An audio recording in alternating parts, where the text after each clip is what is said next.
oh ternyata saya kerja bukan untuk KPI, Iya. tidak untuk Pertamina saja, tetapi untuk Merah Putih.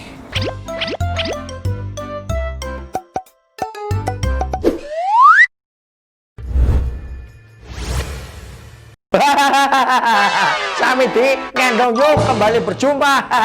Nyosika pelanjutakan maning ngobrol karo Direktur HCKPI Kilang Pertamina Internasional Bapak Ruliadi. Yuk siki lanjutakan maning di part kedua. Sing pengen ngerti lengkapnya yuk modot langsung Samidi ngendong yuk. Di sana mereka betah sampai 5 tahun di sana. Bukan masalah betah atau tidak betah, Terus? tetapi karena itu merupakan amanah, ya saya harus jalankan sampai dengan yang memberikan amanah itu mencabut amanah saja. Gitu. Kalau nggak dicabut amanahnya, ya saya sebagai orang yang kesatria ya saya nggak boleh mundur, nggak boleh mundur selangkah pun bagi saya haram. Ya. Mundur selangkah pun bagi saya haram. Ya. Maju terus urip gue. Ya. Ya. Nah, Barkan Kono, 5 tahun di Medan. iya terus jadi dirut di Bandagara Reksa. Bandagara Reksa itu perusahaan sesuai, udah BUMN yang sudah tua, artinya lahirnya yang pada saat itu mensuplai pupuk ke seluruh kecamatan-kecamatan. Koordinasinya ya karo Bulog dan sebagainya, gitu ya. Itu dirut di sana. 4 tahun juga nih kalau salah ya. 4 tahun. Ke Bulog mampir juga pernah lah Itu ya. di mana Pak tadi? Kenapa? Yang barusan yang kedua itu tadi setelah Medan ke BGR, Bandagara Reksa. mana itu? Di Jakarta, logistik. Jakarta. Logistik, tapi kantornya nang seluruh kecamatan Oh anak. gitu. Berarti Mas Bro di Jakarta. Jakarta. Oke. Terus 4 tahun di kemudian aku ditugaskan lagi Direktur SDM dan Umum di Kereta Api Indonesia. di KAI. KAI, ya. Yang pada saat itu sedang melanjutkan transformasinya. Ya. Lah bar kuwe tiba-tiba, ya ora tiba-tiba ya, semua pasti sudah Allah yang ngatur. Ya.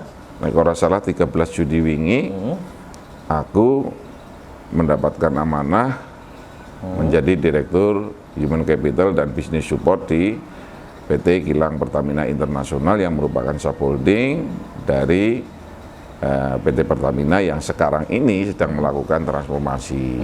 Lah wong kan pada bingung ngapain sih transformasi Pertamina? Iya. Pertamina kan wis gede banget ya. Iya, kurang apa lah. Kurang apa wis Iya. pegawainya ya insyaallah makmur-makmur kabeh gitu ya. Iya. Nah, kenapa harus transformasi? Nyentak cerita sedikit Gimana Pak?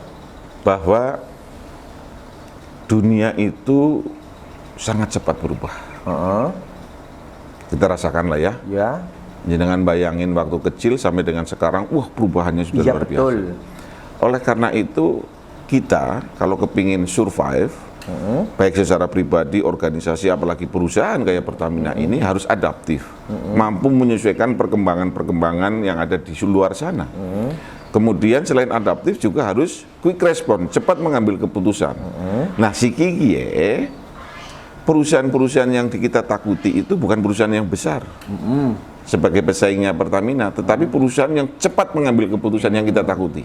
Karena siapa yang cepat itulah menjadi pemenang.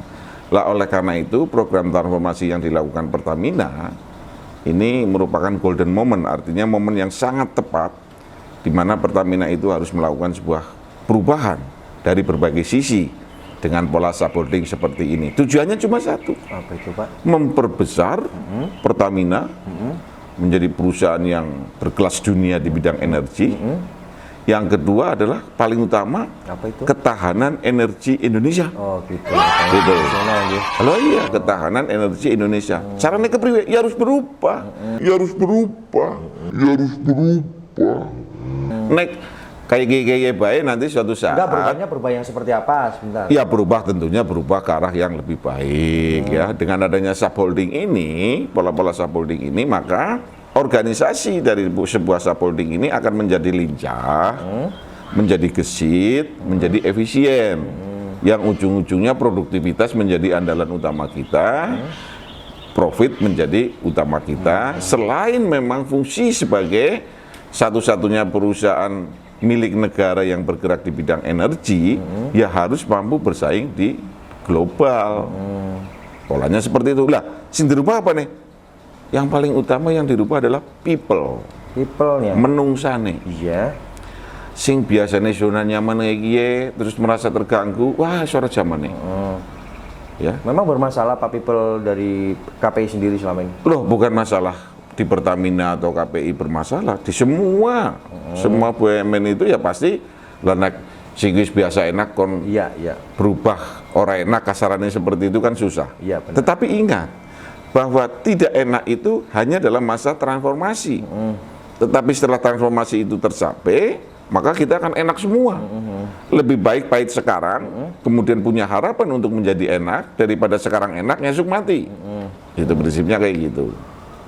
Kalau Pertamina sama KPI itu bedanya apa Pak?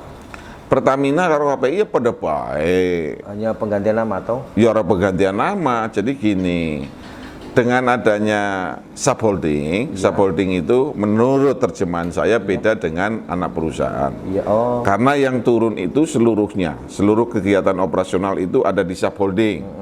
Jadi Pertamina Holding Persero itu sudah tidak menangani lagi hal-hal yang sifatnya operation. Yes. Ya, tetapi operation diserahkan ke subholding. Supaya apa? Lincah, gesit, efisien. Gitu. Terus kemudian bagaimana tentang karir? Oh, karirnya tambah enak. Karena kita di sana dibuka seluas-luasnya bagi orang yang mempunyai kompetensi dan profesionalisme di situ. Nah, dalam proses transisi ini bagi pegawai Pertamina itu tenang-tenang saja. Karena apa? Statusnya tetap pegawai Pertamina Persero. Gaji fasilitasnya ya ora Tidak berubah, mudun. malah bertambah. Ya, insya Allah kalau ini mudah-mudahan bertambah. Kemudian karir semakin terbuka. Jadi nggak ada masalah, nggak ada masalah bagi pegawai Pertamina, sangat tidak masalah. Dan saya sangat mengatakan bahwa holding, subholding, anak perusahaan, cucu perusahaan, cicit perusahaan, pikirannya kudu satu kiblat, yaitu once Pertamina. Yaitu once Pertamina. Yaitu once Pertamina. Jadi orang terkotak-kotak. Iya. Gitu. Loh, sing lagi masalah misalnya di holding. Loh, itu kan urusan holding, bukan urusan saya. Itu bukan perwira Pertamina kalau kayak gitu. Jadi jiwanya harus satu, kiblatnya kudu siji. Pertamina. Oh, kayak gitu. Udah, kalau kepingin Pertamina maju. Oke, Mas Bro. Ya. Anda kan tadi berpindah-pindah dari satu BUMN ke BUMN berikutnya. Iya. Saya pengen tanya, dari sekian banyak BUMN yang pernah Anda ada dalamnya, kira-kira yang paling memetik yang mana? Yang paling bikin ruwet pikiran? Jadi kan kayak gini loh. Setiap mendapatkan amanah sebagai pemimpin, itu kan wis ruwet. Karena apa? Mengkonek kita mati, sing paling pertama kali dimintai tanggung jawab siapa? Pemimpin. Lah ya gue. Urung apa-apa wis ruwet, Bok. Iya benar. Gue urung apa-apa gue. Iya. Nek nyuwun takoni sing ruwet di kabeh ruwet. Oh, kabeh ruwet. Kabeh ruwet. Nah, tetapi itu bagi saya bukan hambatan. Bagi saya itu adalah tantangan. Bagaimana bendang kusutege supaya udar. Gitu. Keruwetan itu menjadi sebuah kelancaran. Nah, semuanya ada. Waktu saya di istana, bayangin loh, dari aktivis senat, mlebu maring istana singkatannya tua-tua, zamannya Pak Presiden Pak Harto kan. Waduh, beda banget ya antara zaman kuliah karo wis tantangannya wis luar biasa. Maring Sukovindo. Nah, Maring Sukovindo ini kebetulan tahun 99 zaman Korpri itu melakukan Munas Korpri yang menetapkan Stelselnya aktif, aku jadi ketua umum Serikat Pekerja pertama. Pertama. Di BUMN ini khususnya di Sukovindo. Nah, pada saat itu tahun 2001 kemudian saya tidak di Sukovindo lagi sebagai pengurusnya, tetapi saya hijrah lagi ke nasional. Jadi ketua Federasi Serikat Pekerja BUMN seluruh Indonesia yang alamilah jadi serikat ya. Terus pada tahun ini mantan kelalen tapi kurang lebih ya tahun 2001-2002 itu ada penugasan pemerintah yang diberikan Sukovindo berhenti. Berhenti yang selama ini dikerjakan oleh kurang lebih 2.000 orang. Lah terpaksa kudu PHK 192 wong. Astagfirullahaladzim. Itu gimana, Pak? Aduh, Jan. Mumet orang member. Diancam dibunuh orang member, ya. Aku waktu itu ketua serikat. Waktu itu aku ketua serikat. Membawai teman, memperjuangkan teman-teman. Lah iya kan itu caranya gue. Tetapi saya tampil di depan dengan pola pikir begini. Kini terus pegawainya orang asing di PHK dengan Iya. pengertian golden second itu yang dilakukan, Sukovindo nanti tinggal mati ya. Aku pikirannya kayak gini waktu itu di ketua serikat. Nah, terus aku akhirnya rapat koordinasi sama Dirut dan jajaran direksi, ini harus mengambil keputusan ini. Aku kian anak ngarep loh. Padahal duduk siapa-siapa. Bukan siapa-siapa, Ya, sebatas tapi saya ketua sebagai SP waktu itu ya. aku nang ngarep. Pokoknya sih digebuki aku. Iya. Nah, sampai lah ini ada suara kereta api ini. Iya. Aku jadi kemutan zaman aku jadi direktur kereta api ke. Oh iya. Iya, karena tembe urung suwe tinggal Oh, sih. iya. Ini suaranya kayak gini. Iya, Berarti iya, tandanya anak kereta api arep lewat. Arep lewat. Iya, pintunya ditutup. Nah, Iya, oke, aku iya, jadi iya. seneng ya. Aduh, kemutan tadi ini ya. Nah, dan sampai dibunuh Mas. Heeh. Karena Nanti akhirnya aku telung bulan kemana-mana, aku, bojoku, anakku masih TK, dikawal aparat telung bulan. sampai ada Bayangin. ancaman mau dibunuh. Iya, iya. Sebegitu. Nah, pada saat kayak gitu, maka sudah barang tentu yang saya lakukan, saya memohon kepada Allah, ya, pertolongan kepada Allah. Yang kedua, secara lahiriah saya telepon orang tua saya. Saya bilang, Pak, saya lagi ada kayak gini. Jawaban bapakku gimana coba? Gimana Pak? Aku bangga nek kowe mati, lagi membela kebenaran. Tapi sewise rampung, kowe pindah Kang Sukovindo bae. Lah, dengan orang tua bilang seperti itu, aku tambah semangat Iya. bahwa apa yang saya lakukan ini benar. Benar. Jadi dengan saya orangnya gini sih ya, kalau wis maju aku pantang mundur. Yang penting konsepnya benar lah ya. Ya, dan itu kemudian hasilnya Hasilnya luar biasa. Ya. nggak ada pemecatan. Pemecatan tetap. Tetap jumlahnya. 190 golu. Tetap. Nah, setelah dilakukan golden second seperti itu, Pertamina, Sukovindo kan jadi survive. Iya. Sampai sekarang menjadi lebih besar Iya, lagi iya, gitu iya. kan ya. Dan sing aku nangis iki kayak lho. Apa ya Mas? Sing ngancam bunuh kan ketahuan. Iya. Selesai rampung, satu persatu datang ke rumah saya nangis dengan Jaluk keluarga ngapura. Jaluk Ngapura.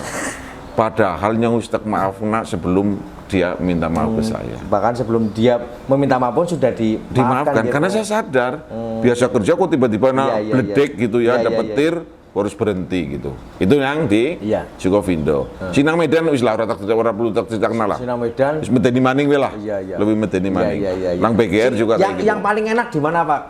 Di KAI, di Medan atau di KPI? Saya harus berpersepsi semuanya enak sepanjang apa yang sudah kita lakukan itu yang tadinya dianggapnya sebagai sebuah masalah tapi saya anggapnya sebagai tantangan ini selesai. Itu sudah enak banget gitu. Buat apa kita bekerja nggak ada legacy, nggak ada yang ditinggal untuk kebaikan kayak kereta api aja. Iya. Zaman gemen ngalami orang numpak kereta api nang duwu, Iya. gitu, karo Ngau ayam, ngau koran. Iya. Lah waktu itu kereta api rugi, padahal penumpangnya akeh banget. Bro. Iya. Sing badi siapa? Simpati ya. Pegawainya. Iya, Nah, calon-calonnya simpati barang. pegawainya, Iya. ya calon-calonnya barang. Siki, orang mungkin numpak kereta api, orang untuk tempat duduk. Betul. Kalau ada penumpang kereta api orang di tempat duduk, mesti anak wong sing terpecat. Mesti anak wong sing terpecat. Pada saat Berarti Anda orang benar. di KAI. Iya, pada saat di KAI. Loh, itu juga perjuangan yang luar biasa. Ya alhamdulillah sekarang numpak kereta lebih baik daripada sebelumnya. Lah, siki nang Pertamina. Kepripun Pak? Aku kan tembe bayi lahir di Pertamina ya. Ya lebih wingi lah. Tembe wingi lah. Terus aku langsung turun ke bawah ke kilang-kilang. Begitu maring kilang pertama aku maring Balongan. Ke Balongan. Oh, Aku ki nangis Mas. kenapa? Ndeleng kilang, Oh, berpikir introspeksi kepada diri saya. Oh, ternyata saya kerja bukan untuk KPI, iya.